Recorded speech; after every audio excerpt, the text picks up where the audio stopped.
Which factors do you need to consider when planning assessment? The Level 3 Certificate in Assessing Vocational Achievement will point you in the direction of the 5 W's and H. Who, what, when, where, why, and how. Who will be assessed? This is learners or staff. What will be assessed? That there are a particular unit, a subject, a topic, work standards. When will it be assessed? So dates and times. Where will it be assessed? Classroom, workplace, workshop, and any other environment. Why will it be assessed? To assess knowledge, skills, and understanding. And how will it be assessed?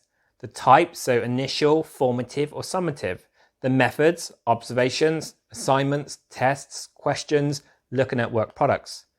As an assessor of the Level 3 Certificate in Assessing Vocational Achievement, I always ask myself, can I use holistic assessment? So can I assess several aspects in one go to save me time? And can I use peer or self-assessment as well? So do I need to create assignments or prepare questions and sample answers?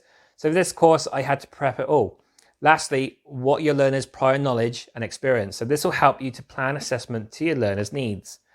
Risks are considered in Level 3 Certificate in Assessing Vocational Achievement as things that may ruin the assessment.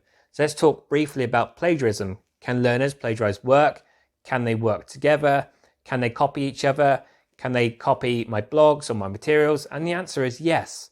So we need to consider whether learners can cheat and how we can monitor this. We need to consider the health, safety, and welfare of our learners. Are we putting them in dangerous positions? So let's look at the security qualifications. And if you're not familiar with this, physical intervention is a module that needs to be assessed and is about physically putting your hands on another person. As such, there are additional dangers that we need to consider in our assessments. So you may hear the term over and under assessing learners. This means assessing learners too much or not enough in order to meet the learning outcomes. Language barriers. Do we have learners who speak a different language, which is often in the construction industry? So do we give sufficient time or explain things accurately to our learners? Risks are not solely about learners, but could be risks to assessors. I've seen it in the training providers where assessors are given a high workload. Therefore, there's a risk that the assessor is rushing the work.